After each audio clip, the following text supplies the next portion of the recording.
up straight and tall and mean the words you say.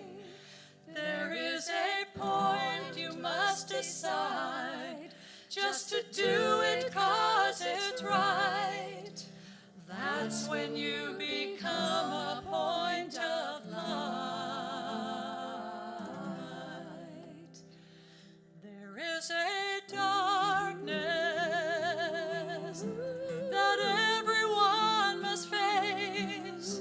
It seems to take what's good and fair and lay it all to waste. And that darkness covers everything in sight until it meets a single point of light. And all it takes is a point of light, a ray of hope in the darkest night. And if you see what's wrong and you try to make it right, you will be a point of light. And there are heroes whose names we'll never hear, a dedicated army of quiet volunteers, reaching out to feed the hungry, reaching out to save the land, reaching out to help their fellow man. One by one, from the mountain to the sea, points of light are calling out to you and me.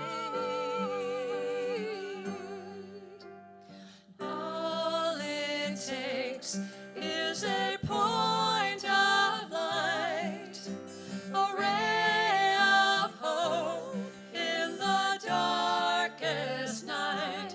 And if you see what's wrong and you try to make it right, you will be a point of light.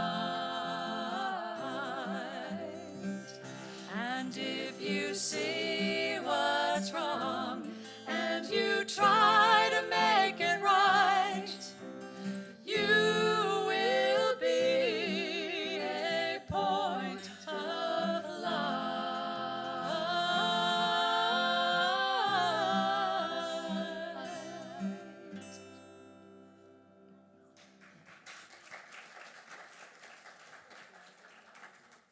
Beautiful harmonies. Good morning. I am Ann Freed, and with me today is the lovely Chris Barber. And we are your worship associates for today. It's my joy to welcome members and visitors of all ages, those connecting online, and those of us who are here in the sanctuary. Take a minute or two to greet those around you and say hello.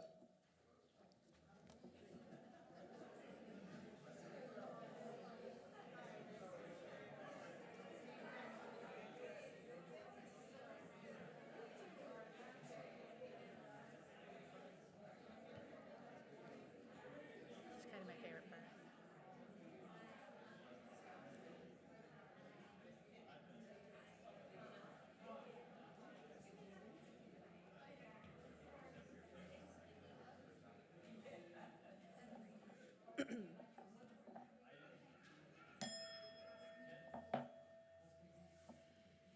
It is good to be together. Today is a special day for me because this is a different kind of service where we actually get to hear from other ministers from around the area. And today's service is Reverend Dana Worsnop, and I am a newer member here. I came from Oregon, and Dana was our minister, and she was my minister for a number of years, so I worked very closely with her. So I'm really looking forward to seeing her, even on video. Much better to see her in person, but certainly appreciate her sermons always. She was fabulous. We began each of our services by acknowledging the devastating impact of colonialism in this country, understanding that all of us are located in the traditional, ancestral, unceded territories of indigenous communities. We respect the history and the culture of these communities and all Native Americans as America's first peoples. We'd like to extend a special welcome to our visitors this morning. We're delighted that you chose to be with us today, and we invite you to stay after the service for some informal conversation. If you're here in person, you can gather in the social hall right through the doors here, or in the labyrinth just outside the foyer. Those visiting online are welcome to stay after the service for a conversation with other participants on Zoom. We invite visitors here in the sanctuary to fill out one of the green visitor cards that are in the pews in front of you. They look like this. These can be placed in the offering basket later in the service. Visitors online are encouraged to fill out the visitor form on our website, UUSLO.org, found at the bottom of the main page. If you have questions about the congregation or Unitarian Universalism, you can reach out to Larry. Just keeping it simple, Larry. And he'll be available after the service at the newcomers table in the social hall, or you can contact him at membership.uuslo@gmail.com. We encourage everyone to greet someone you don't recognize after the service. Once again, a warm and welcome to all.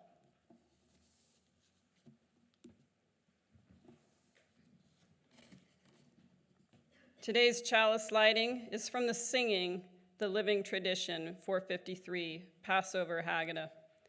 May the light we now kindle inspire us to use our powers to heal and not to harm, to help and not to hinder, to bless and not to curse, to serve you, Spirit of freedom.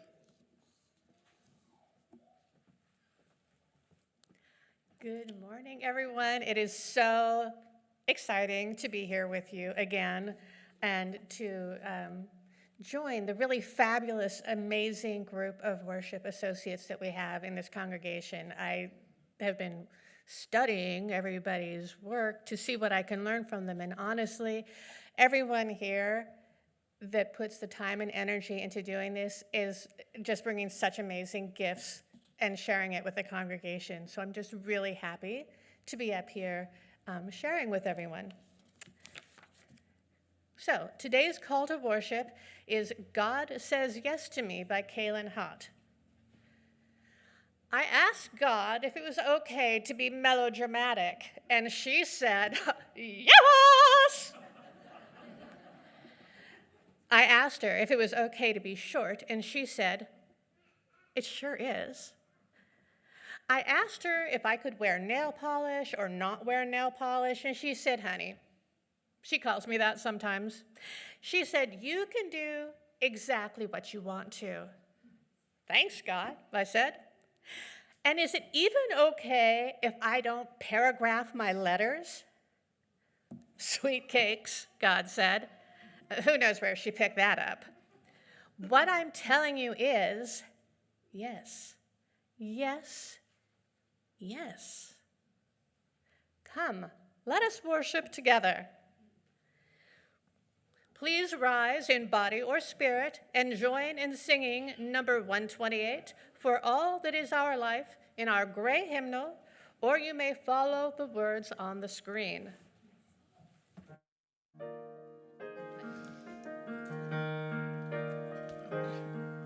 For all that is our life, we sing our thanks and praise. For all life is a gift, which we are called to use to build a common good and make our own days glad.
just lovely as always. I would like to welcome our fabulous acting DRE and DPs and all youth and youth adjacent who wish to come up and join us for Time for All Ages.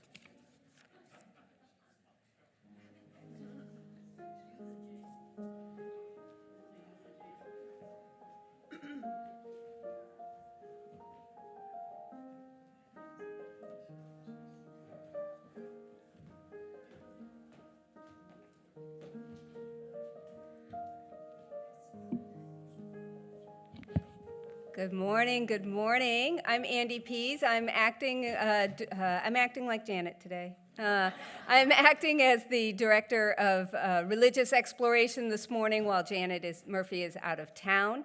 And for those who are newer to our community, we'll gather here for Time for All Ages, then we'll go off to our classrooms for the morning, and it's summer, so the kids have all kinds of fun activity, including water play, and they just get wet, and then we have popsicles at the end. So sorry it'll be nice in here too. So we have, as part of the cluster planning for the service this morning, they've chosen a video story, and it's called The Dot, and we'll go ahead and enjoy that now.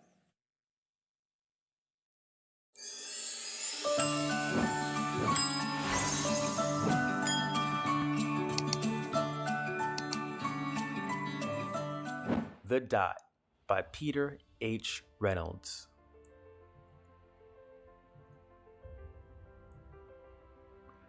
Art class was over, but Vashti sat glued to her chair.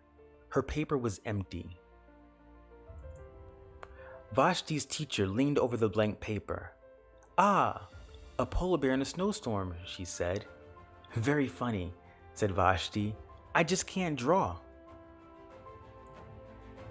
Her teacher smiled. "Just make a mark and see where it takes you." Vashti grabbed a marker and gave the paper a good, strong jab. "There." Her teacher picked up the paper and studied it carefully. She pushed the paper toward Vashti and quietly said, "Now sign it." Vashti thought for a moment. "Well, maybe I can't draw, but I can sign my name."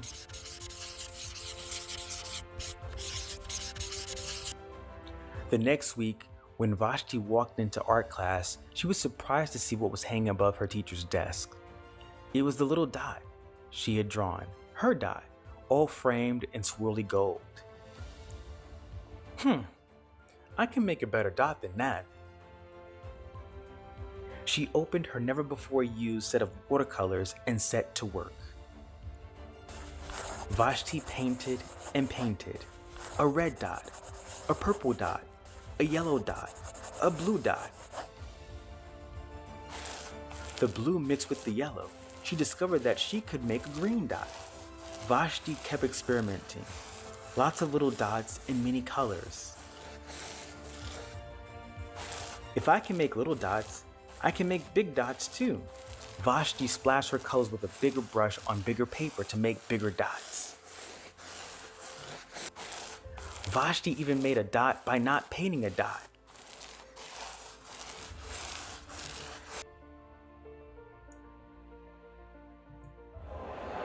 At the school art show a few weeks later, Vashti's many dots made quite a splash. Vashti noticed a little boy gazing up at her. "You're a really great artist. I wish I could draw," he said. "I bet you can," said Vashti. "Me? No, not me. I can't draw a straight line with a ruler." Vashti smiled. She handed the boy a blank sheet of paper. "Show me." The boy's pencil shook as he drew his line. Vashti stared at the boy's squiggle, and then she said, "Please, sign it."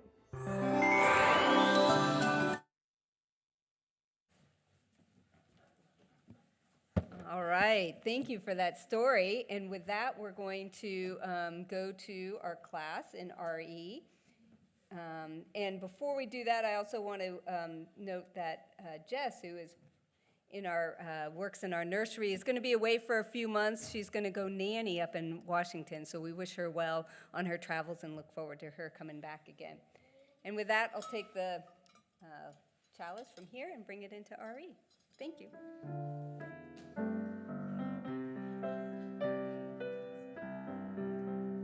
May your mind be open to new learning. May your lips bring truth into the world. May your heart know love and your hands do the work of justice as you go your way in peace, as you go your way in peace.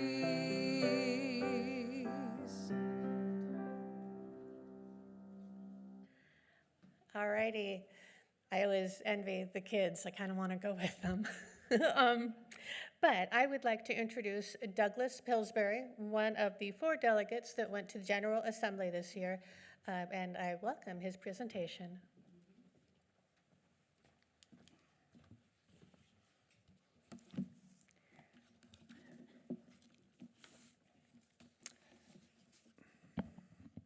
Good morning. I want to share with you some of my reflections on my experience at the UUS General Assembly this year. Like many people, I have struggled with the horrible conflict going on between Israel and Palestine. I've read their histories. I've seen how this deep division developed. I had pretty much decided that there was no solution to it, at this time anyway.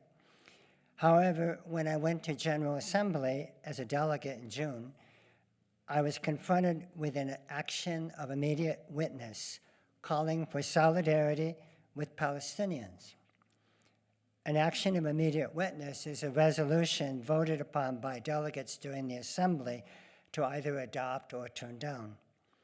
If an action of immediate witness is adopted, it gives direction and support to our congregations regarding how to advocate for the issues in the resolution. I was not alone in experiencing this resolution as a dilemma. Many other delegates debated the issue heatedly. Who had not felt the suffering of both Palestinians and Israelis? Reading the full resolution, I found that both the suffering of Israelis and Palestinians is acknowledged in the body of the resolution. Still, I felt that the title, Solidarity with Palestinians, is the one thing people would remember about it.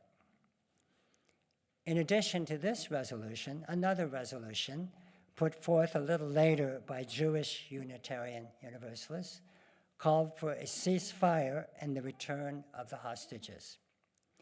Would voting for both of them balance things out? I wasn't sure.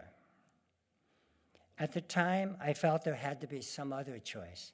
What about solidarity with Palestinian and Israeli groups working together for peaceful coexistence? That I could have supported, but that wasn't the choice. So I ended up voting no on both resolutions. In retrospect, I could have voted yes on both of them just as easily. But I didn't. And frankly, I came away feeling confounded and exhausted. Thankfully, both resolutions passed easily with a high percentage of favorable votes. I admit I was relieved. A couple of things happened after this experience which are important for me to mention. First, the other 4 UUSLO delegates warmly supported me to vote the way I needed to and were sympathetic to my struggle. That meant a lot to me. The other thing is that ever since General Assembly ended, I have paid even more attention to this issue. I have been looking deeper into what the basic truths in this situation are. One of the hardest truths is seeing how and why the United States is so deeply one-sided in its support of Israel. I have learned that, like many people, I have over-relied on mainstream news reports to understand the whole story. My experience at GA and beyond has pushed me to include other news sources and to listen to lived experiences being shared, both Palestinian and Jewish. Many are questioning and rejecting the Israeli government's systematic, brutal treatment of Palestinians, not only in Gaza, but also in the West Bank. And I'm now seeing how pro-Israel lobbying groups in this country even help determine who gets to represent us in Congress or in the state legislature. It's hard to know the path forward. Perhaps it's one of the most difficult current issues that we face. As a UU, I feel I am belatedly waking up to the need to act.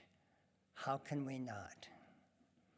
In conclusion, I appreciated the opportunity to serve as a delegate at our General Assembly, where these questions and more have helped me to face important issues that might be easier to avoid. This puts my commitment to justice right up close to me. It challenges my search for truth and my faith in finding a just way forward. And thank you all for allowing me to share my experience.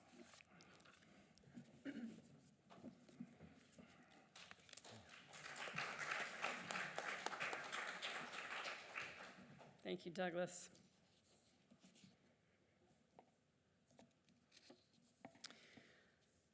Okay. We've set aside this time in our service to share with each other those milestones that are deeply felt in our lives. Let's hold together all these joys and sorrows, whether or not they've been spoken or you hold them in your heart. Offer a prayer for the healing of pain and opening ourselves to a renewed awareness of and a commitment to the truly awesome power of love and beyond this community.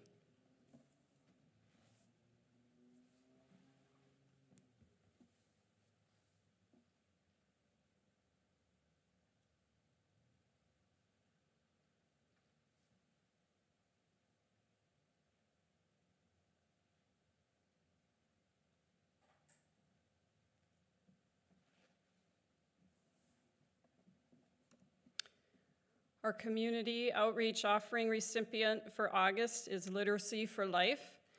Literacy for Life is a nonprofit volunteer organization affiliated with the Lubbock Literacy International, which provides tutoring in English language skills for adults, be they native English speakers or non-English speakers. The organization facilitates tutoring at learning centers throughout San Luis Obispo County and provides training workshops for tutors.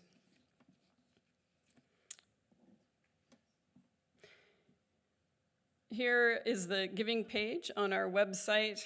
There we go, thank you, Chris, for taking care of that, which shows the various funds to which you can target your donations. At the bottom of your order of service is a QR code that you can that will take you directly to the giving page. If you have any questions about your pledge payments or donations, please contact the office. Generosity is central to who we are and what we do together. So we make this time each week for an offering from our abundance to sustain this gathering and to strengthen the work of love that grows from our commitment to each other, the wider community, and to the world.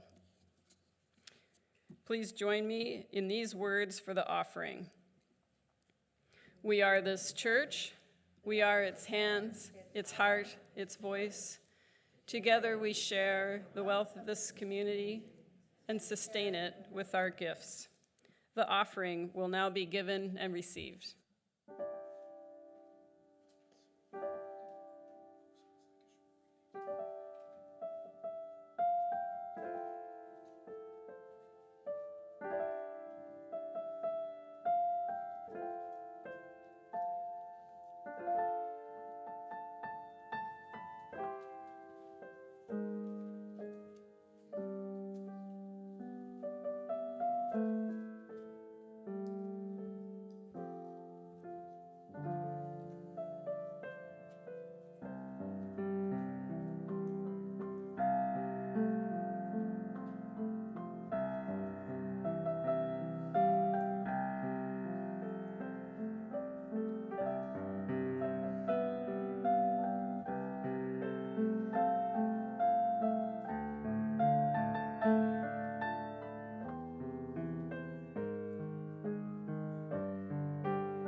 Today's reading is from Love After Love by Derek Walcott.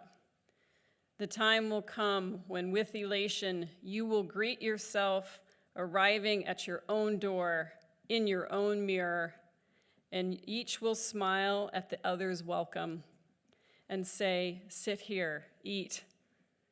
You will love again the stranger who was once yourself. Give wine, give bread, give back your heart to itself, to the stranger who has loved you all your life, whom you ignored for another, who knows you by heart. Take down the love letters from the bookshelf, the photographs, the desperate notes. Peel your own image from the mirror. Sit, feast on your life. Here ends the reading.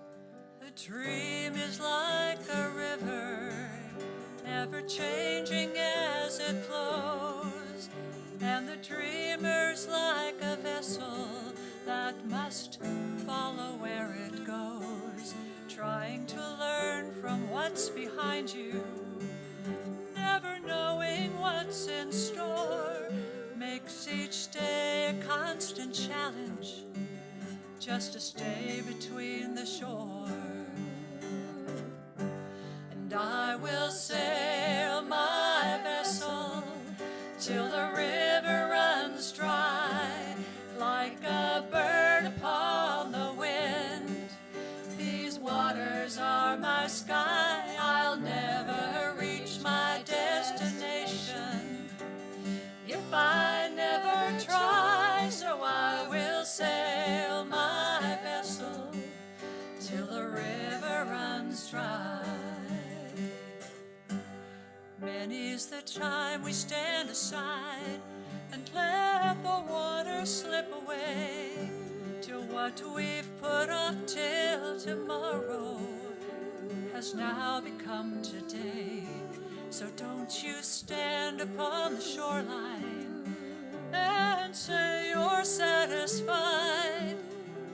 Chance to ride the rapids and dare to dance that tide. And I will sail my vessel till the river runs dry, like a bird upon the wind. These waters are my sky, I'll never reach my destination if I never try, so I will sail my vessel till the river runs dry. And there's bound to be rough waters, and I know I'll take some falls. With my faith to be my captain, I can make it through them all.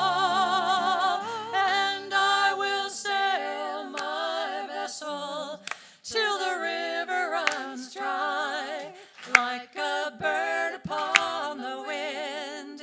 These waters are my sky, I'll never reach my destination if I never try, so I will sail my vessel till the river runs dry.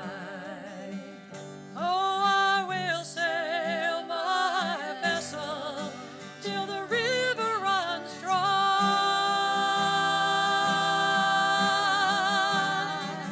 till the river runs dry.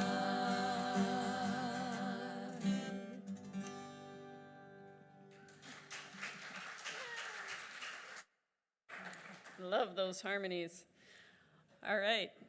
Now is the time where we'll hear the sermon from Dana Worsnop, Coulda, Woulda, Shoulda.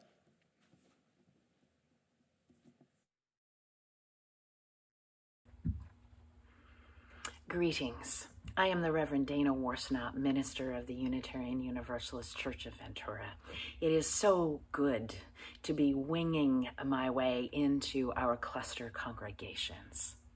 These cluster services are a gift of pandemic time that has helped us connect our congregations a little bit more closely. So hello, you good, dear people.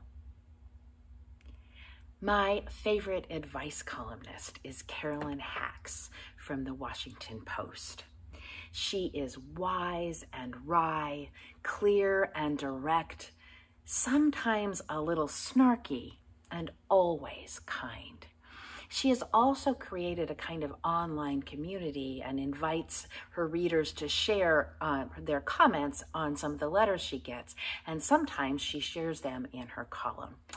This is a recent letter that somebody sent in, at least in part. Dear Carolyn, I am a planner and very on top of my calendar. I know what I'm doing for Christmas 2025, and I have already started writing the cards. I kid, kinda. But recently, I made a huge scheduling mistake to the tune of hundreds of dollars and hundreds of embarrassing apologies. It has set me into a funk. If I'm not good at the one thing I'm good at, then what am I good at? I can't blame the pandemic anymore. How does someone come back from something like this? Am I still allowed to be good at something that I messed up so badly? Here is Carolyn's response. Being good at something does not equal being perfect at something. And just for fun, being worthwhile does not mean being good at something. I'll say generally that you have value and are worthy of love if you can't get through the day without double booking plans or being late for everything or burning a kettle of water or tripping over your own feet. You're allowed to be as human as you are. So the question I really want to answer is, may I give myself some grace and just watch bad movies all weekend? Because the answer is yes. Give yourself some grace and watch bad movies all weekend. A couple of Carolyn's readers' thoughts. The best stories at parties are stories about people screwing up and laughing at themselves. And now you have one, so congratulations. And I'm not a planner at all, but I, like everyone, mess up on occasion. But I try to comfort myself through the inevitable bad feelings. I'm only human, and bad feelings are a part of being human. So why make it harder by harping on myself? What I want to write to this reader is that they should stop shoulding all over themselves, which is good advice for us all. I'm a tennis player, and I have found that the tennis court can be a good place to practice this.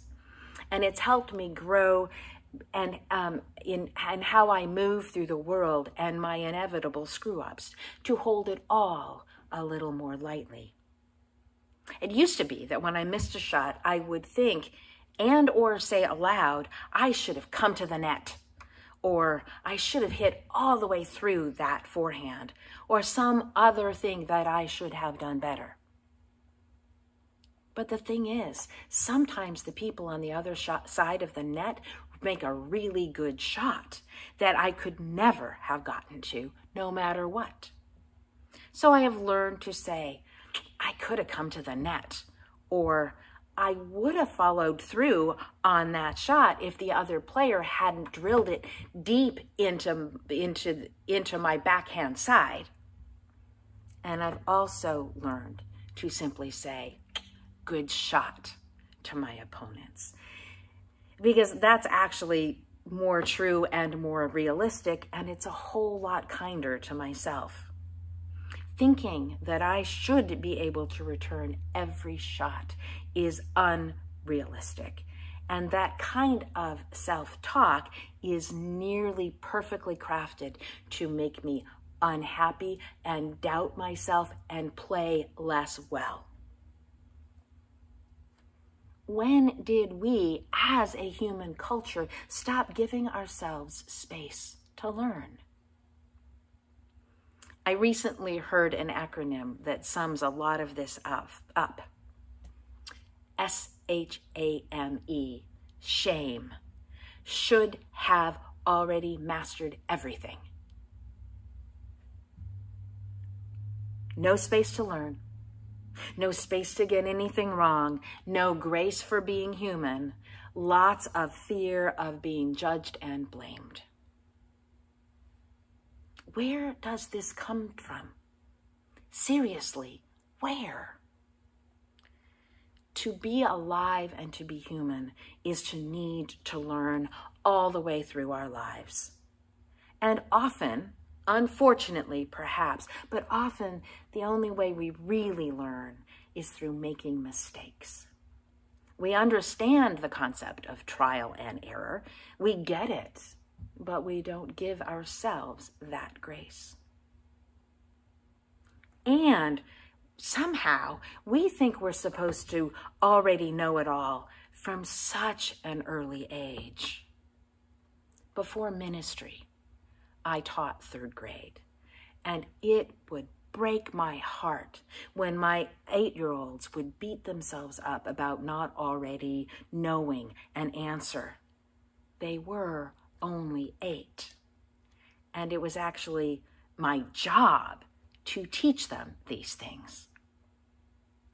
I used to give jelly bellies as rewards in my classroom.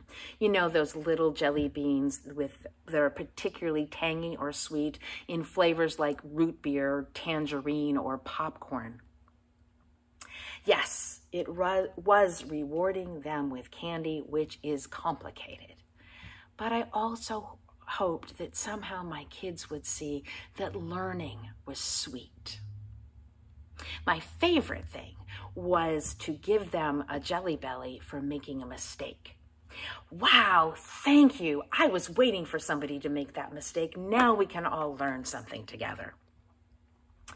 Sometimes they would look at me like I was off my rocker, but my only regret is that I didn't do it more often.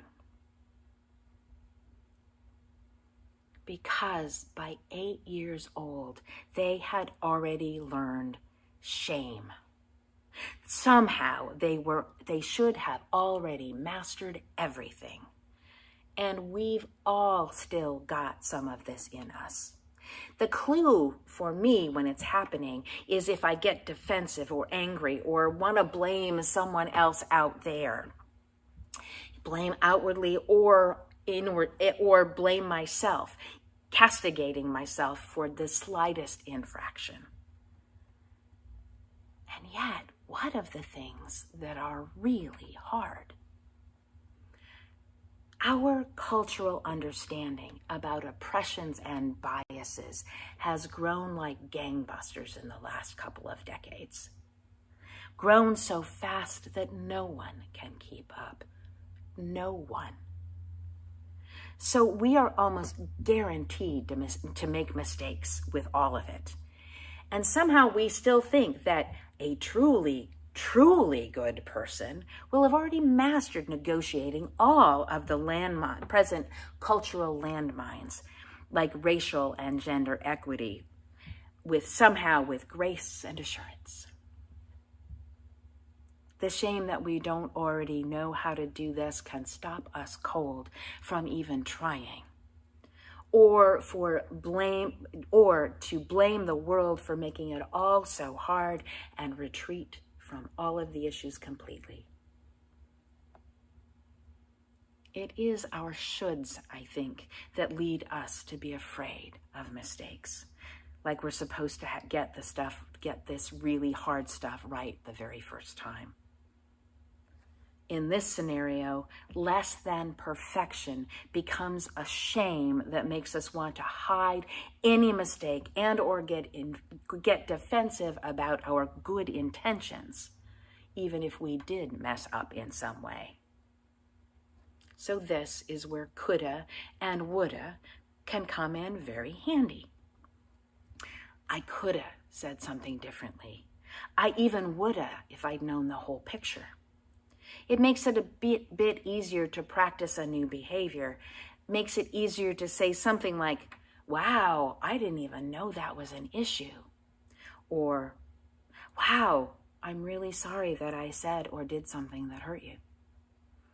Or, wow, I am clearly still learning. This can help us negotiate the territory of intentions and impact, which are separate and yet connected, overlapping dynamics. I heard someone say recently something like, oh, intentions don't matter anymore. It's all about impact. I think that's shame talking, which is also rife in our culture. Of course, good intentions matter. Bad intentions just make a person mean. Good intentions mean that any pain we cause was not deliberate, and that's huge. Yet it doesn't take away the pain or let someone completely off the hook. We need to be able to own our mistakes and their effects on others. That's when figuring out what we coulda or woulda done differently helps us learn more easily, more lightly. Ours is a covenantal faith. We do not gather because we all believe the same things in the same way. Sweet, merciful heavens, that cannot possibly describe UUs, and that's why we like it. We gather not as like-minded people, because we know we need not think alike to love alike. Rather, we gather around shared values. Our values and ideals are very high, as they should be. Not so that we feel shame when we don't live up to them, but rather so that we continue to learn and grow. At their best, our congregations challenge us to stretch and think and try new things. That is the essence of a covenantal community. Not that we're all perfect, rather that when we do mess up, we stay in the game. We talk to each other. We listen openly. We seek reconciliation. We own our mistakes, especially when we have inadvertently done or said something that hurts someone. How do we reconcile?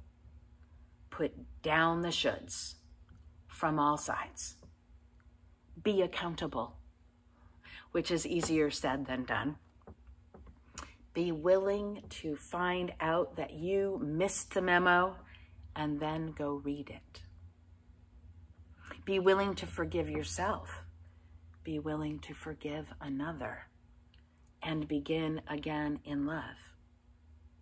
Reconciliation is the goal. Figure out what went awry, who was hurt, and how, and try to learn from it all. And stop shoulding all over yourself. Because, honey, sweet cakes, it's okay. Be melodramatic and short, or tall, or give yourself some grace and watch bad movies all weekend. This is not easy. It's not supposed to be. though it is also rich, complex, challenging, comforting, even transcendent, when humans truly meet with depth and purpose, grace and forgiveness. We gather in our communities week after week, precisely because we haven't already mastered everything. None of us ever will, and we're not supposed to. What I hope is that this faith tradition will invite you into the fullness of your humanity, all of it, all that is our life, because this is really all we have got to work with.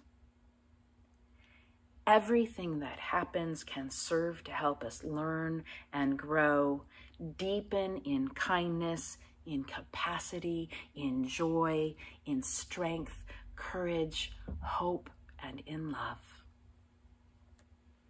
Not easy, not supposed to be, and we get to dance with it all. Dance with it inside each of our beings, inside and with and among our own congregations and this whole cluster, and honestly, with across this grand faith tradition that we share. May it all be a dance that we do together. Amen. May it be so.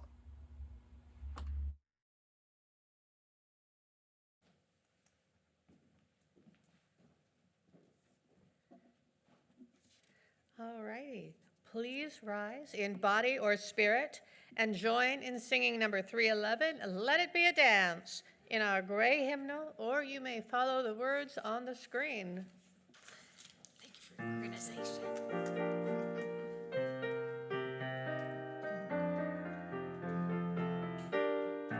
Let it be a dance we do. May I have this dance with you through the good times and the bad times too. Let it be a dance. Let a dancing song be heard. Play the music, say the words, and then fill the sky with sailing birds. Let it be a dance, let it be a dance, let it be a dance. Learn to follow, learn to lead. Feel the rhythm, feel the need. To reap the harvest, plant the seed. Let it be a dance. Let it be a dance we do. May I have this dance with you through the good times and the bad times too. Let it be a dance. Everybody turn and spin. Let your body learn to bend. And like a willow with the wind. Let it be a dance. Let it be a dance. Let it be a dance. A child is born, the old must die. A time for joy, a time to cry. Take it as it passes by. Let it be a dance. Let it be a dance we do.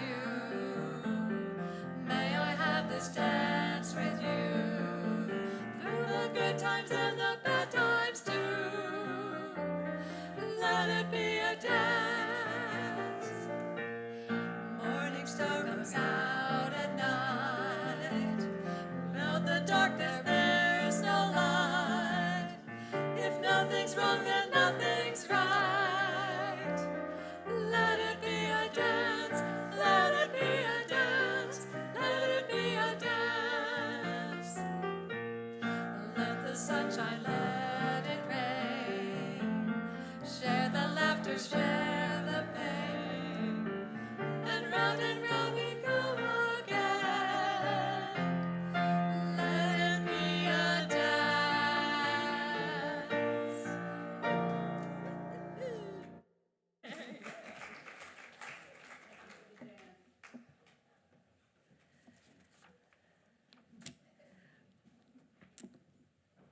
All right, please join with me in saying the words we use each Sunday as we extinguish the chalice. We extinguish this flame, but not the light of truth, the warmth of community, or the fire of commitment. These we carry in our hearts until we are together again. Today's benediction is by the Reverend Sherry Woodbury. Love is the center and foundation of this faith. Love is the power that holds us together as a community. As we leave this service, let us hold our hearts open to the healing power of liberating love. Love is not only something we receive, but something we practice in community. Let fall away all that might distract us from the wholehearted practice of love. Let us be accountable to one another for doing the work of living our shared values through the spiritual discipline of love. As we continue to listen and learn, to act and grow, may each unfold in wholeness, both deeply loving and truly loved. Go in peace.